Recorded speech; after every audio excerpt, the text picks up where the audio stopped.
யாரை நம்புறதுனே தெரியல தாசனா. இப்படி ஒரு சூழ்நிலை தான் இன்றைக்கி தமிழ் யூடியூப் கம்யூனிட்டியில் போய்கிட்டு இருக்குது.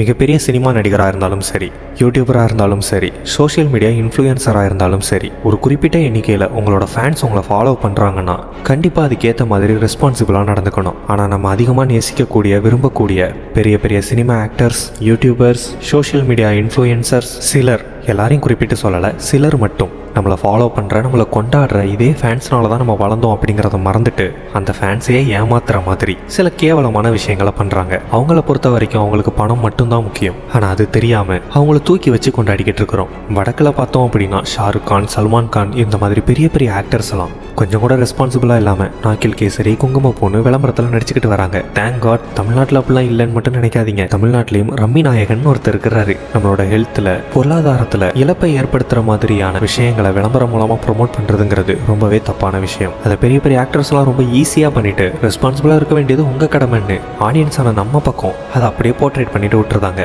சரி, அவங்களாம் பெரிய பெரிய செலிபிரிட்டிஸ், சாதாரண மக்களுடைய வழி அவங்களுக்கு என்ன புரிய போகுது அப்படின்னு ஈஸியாக விட்டுறலாம். ஆனால் நம்மள இருந்து ஒருத்தர் யூடியூப் மூலமாவோ சோஷியல் மீடியா மூலமாவோ ஒரு மிகப்பெரிய இடத்துக்கு போயிருப்பாரு. சாதாரண மக்களுடைய வலி, வேதனை என்னங்கிறது அவருக்கு நல்லாவே தெரியும். அப்படி வாழ்க்கையில் முன்னுக்கு வந்த சிலர் இது மாதிரியான தப்புகளை பண்ணும்போது அது எவ்வளோ பெரிய கோபத்தை ஏற்படுத்தும், இந்த சொசைட்டி மேலே எவ்வளோ பெரிய நம்பிக்கையை ஏற்படுத்தும். அப்படி சில விஷயங்கள் இன்னைக்கு தமிழ் யூடியூப் கம்யூனிட்டியில் நடந்துக்கிட்டு வருது. அதை பற்றினா தான் இந்த வீடியோ. ரீசெண்டாக பார்த்தீங்கன்னா A2D தமிழ் டெக்குக்கு உருட்டு மூவி போட்டதுலேருந்தே இந்த டெக் கம்யூனிட்டிக்குள்ளேயும் சில யூடியூப் சேனல்ஸ்க்கு நடுவுலையும் சில கிளாஷஸ் நடக்க ஆரம்பிச்சது. ஒருத்தர் மாறி மாறி சண்டை போட்டுக்கும் போது உண்மையை சொல்கிறவங்க தெய்வத்துக்கு சமமானவங்கன்னு சொல்கிற மாதிரி மாற்றி மாற்றி குறை சொல்கிறேன்றங்க பேரில் இருக்கிற எல்லா உண்மையும் வளரி வச்சிருக்கிறாங்க.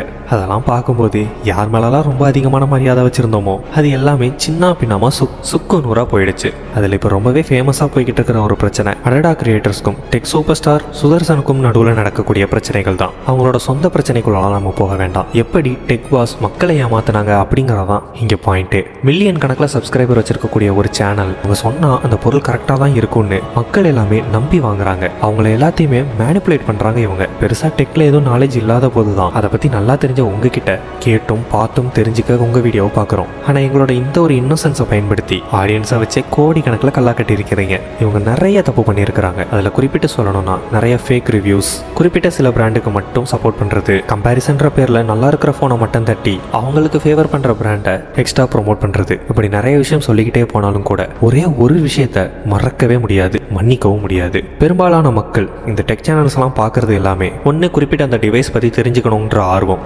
ரெண்டாவது அதை வாங்க நினைக்கும் போது என்னதான் ஸ்பெக் எல்லாமே நல்லா இருந்தாலும் கூட அந்த யூசர் எக்ஸ்பீரியன்ஸ் எப்படி இருக்குங்கிறத பார்த்துட்டு வாங்கணுன்றது. அப்படி பார்க்கும்போது இந்த மாதிரியான டெக் சேனல் வச்சிருக்கிறவங்கலாம் அந்த குறிப்பிட்ட ப்ராடக்டை வாங்கி 3-4 மாதம் யூஸ் பண்ணி நேர்மையாக வீடியோ போடுவாங்கன்ற நம்பிக்கை தான். ஆனால் அதிக அளவில் காசு பார்க்கணுங்கிறதுக்காக 3-4 மாதம் டெஸ்ட் பண்ணி அதில் இருக்கக்கூடிய குறைகளை வெளியில் சொல்லாமல் முட்டு கொடுக்கறத கூட மன்னிச்சிடலாம். ஆனால் 3-4 மாதம் கூட பொறுமையாக டெஸ்ட் பண்ண கூட செய்யாமல் தாடி வச்சுக்கிட்டு ஒரு வீடியோ, தாடி இல்லாமல் ஒரு வீடியோன்னு ஷூட் பண்ணி 3-4 மாதம் கணக்கு காட்டுறதெல்லாம் எவ்வளோ பெரிய பித்தலாட்டம். க்ளீன் ஷேவ் பண்ணிட்டாலே 3-4 மாதத்துக்கு முன்னாடி எடுத்த வீடியோன்னு மக்கள் நம்பிடுவாங்க. இப்படி தான் நம்ம வச்சு ஏமாத்தவும் செஞ்சுருக்கிறீங்க.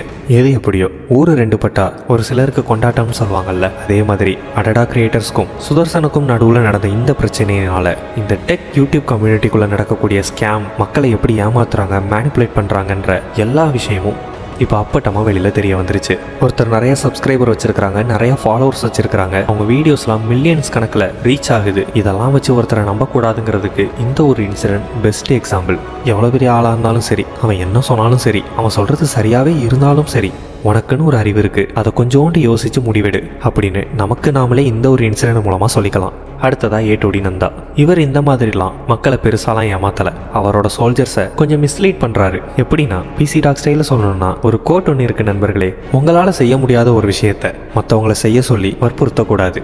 ஊருக்கே உபதேசம் சொல்லிட்டு இன்னைக்கு நீங்களே அந்த தப்பு பண்றீங்களே, எந்த விதத்தில் இது நியாயம்? இப்போ நான் இதுக்கு முன்னாடி சொன்ன டெக் பாஸ் சுதர்சன் அந்த விஷயமும் சரி, A2D பற்றி பேசக்கூடிய இந்த விஷயமும் சரி, இது எல்லாமே சித் ஃப்ரீக்வன்சி அப்படிங்கிறவங்க டீட்டெயில்டாக ஒரு வீடியோ போட்டிருக்காங்க.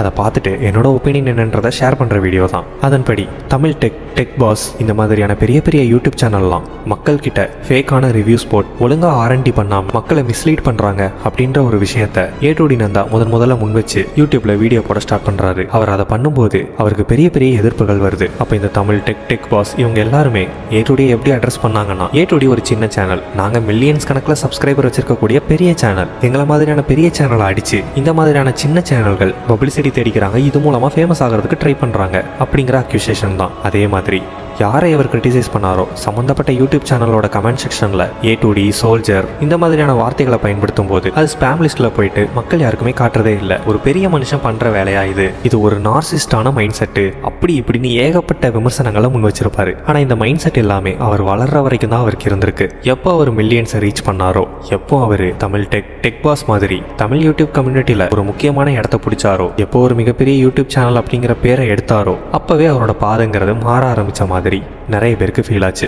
அப்படி சிடிகே லேப் விஷயத்தில் அவர் மாட்டினதுக்கு அப்புறம் தமிழ் டெக் பாஸ் இவங்கெல்லாம் என்ன தப்பு பண்ணாங்களோ அதே தப்பை A2D நந்தாவும் பண்ணாரு. தான் பண்ண தப்புக்கு ஒழுங்கா அப்பாலஜி கேட்கல, தான் பண்ண தப்புக்கு முட்டு கொடுத்தாரு, அதை ஸ்கிப் பண்ணார், கடந்து போனாரு. இது எல்லாத்துக்கும் மேல அந்த தப்பை சுட்டி காட்டின சித் ஃப்ரீக்வன்சியை நேற்று ஆரம்பிச்ச புது சேனல்லாம் பப்ளிசிட்டிக்காகவும் ஃபேமஸ் ஆகிறதுக்காகவும் A2D பேரை பயன்படுத்திக்கிறதா கிரிட்டிசிசம் பண்ணாரு. கமெண்ட் செக்ஷன்ல சித் ஃப்ரீக்வன்சி இந்த மாதிரியான வார்த்தைகளை ஸ்பேம் லிஸ்ட்ல போட்டாரு. எப்படி எதெல்லாம் தனக்கு நடந்த அநியாயம் அப்படின்னு மக்களை ஏமாத்துற விஷயம், நார்சிஸ்ட் மைண்ட் செட்டு அப்படி இப்படின்னு விமர்சனம் வச்ச A2D நந்தாவே அதே தப்பு பண்ணியிருக்கிறாரு. கிரியேட்டர்ஸை கேள்வி கேளுங்கன்னு சொல்றதும் அப்படி கேள்வி கேட்டா நார்சிஸ்டா நடந்துக்கிறதும் ஒரே ஆளா அப்படின்ற மாதிரி தான் இவருடைய செயல் இருக்குது. ஆக்சுவலா ஒரு உண்மை என்னன்னா A2Dன்ற யூடியூப் சேனல்னால தான் அதை நடத்துற PC Rockன்ற நந்தகுமார் தான் தமிழ் யூடியூப் கம்யூனிட்டியே மாத்தினாரு. நிறைய பேருக்கு இன்ஸ்பிரேஷன் ஆனாரு. தப்பா ஒரு விஷயத்தை ப்ரொமோட் பண்ணக்கூடாது, ஆன்லைன் கேம்லிங்கை சப்போர்ட் பண்ணக்கூடாது, MLM மாதிரியான ஸ்கேம் ப்ராஜெக்டை மக்கள் கிட்ட எடுத்து சொல்லி விழிப்புணர்வு ஏற்படுத்தி அதுக்குள்ள விழாம பாதுகாக்கணும். இப்படி ஏகப்பட்ட நல்ல விஷயங்களை அவர் பண்ணியிருக்கிறாரு. இதன் மூலம் அவர் மேல மிகுந்த மதிப்பும் மரியாதையும் அவரோட சோல்ஜர் கிட்டையும் தமிழ் யூடியூப் ஆடியன்ஸ் கிட்டையும் இன்னமும் இருக்கு. இப்ப கடைசியா சித் ஃப்ரீக்வன்சி போட்ட வீடியோவுக்கு A2D நந்தா ப்ராப்பரான ஒரு ரெஸ்பான்ஸ் கொடுக்கறது மூலமா அவர் இழந்த மதிப்பையும் மரியாதையும் இன்னும் கூடுதலா பல மடங்கு அவரால் பெற முடியும். ஸ்டார்டிங்ல சொன்னதுதான், உங்களுக்கு குறிப்பிட்ட எண்ணிக்கையில சிலர் ஃபாலோ பண்றாங்க அப்படின்னாலே நீங்க கண்டிப்பா ரெஸ்பான்சிபிளா நடந்துக்க வேண்டியது ரொம்பவே முக்கியம். ஏன்னா நீங்க எந்த பாதையில போறீங்களோ அதே பாதையை தான் உங்களை ஃபாலோ பண்றவங்களும் தேர்ந்தெடுப்பாங்க. தமிழ் யூடியூப்ல எந்த ஒரு விஷயம் மாறணும், தமிழக மக்கள் என்ன மாதிரி யோசிக்கணும், என்ன மாதிரியான சொசைட்டியா இது மாறணும் நீங்க ஆசைப்பட்டீங்களோ அது நடக்கணும்னா ஃபர்ஸ்ட் நீங்க ஒழுங்கா இருக்கணும். நீங்க சொன்ன அதே விஷயம் தான் உங்ககிட்ட சொல்றேன். ஒரு சோலோ கிரியேட்டர்ஸ் தப்பு பண்றான்னா அவனோட சொந்த சப்ஸ்கிரைபர்ஸே போட்டு அடின்னு அடிக்கும் போது, கிரிட்டிசைஸ் பண்ணும்போது கண்டிப்பா அந்த ஒரு விஷயத்த அவன் மாத்திப்பான், அந்த தப்பு திரும்ப பண்ண மாட்டான். இது ரொம்பவே ஒரு ஆரோக்கியமான விஷயம் அப்படின்னு சொன்னீங்க. சேம் அதே தான் உங்ககிட்டயும் இப்ப சொல்றோம். உங்க மேல ஒரு கிரிட்டிசிசம் இருக்கு, அதுக்கு ப்ராப்பரான ஒரு வீடியோ போட்டு எல்லா சர்ச்சைக்கும் முற்றுப்புள்ளி வைக்கிறது ரொம்பவே நல்ல விஷயம். அவ்வளோதான் இந்த வீடியோ பிடிச்சிருந்தா உங்கள் ஃப்ரெண்ட்ஸ் அண்ட் ஃபேமிலியோட ஷேர் பண்ணுங்கள். இது மாதிரியான மோர் இன்ஃபர்மேஷனுக்கு நம்ம சேனலை சப்ஸ்கிரைப் பண்ணிடுங்க.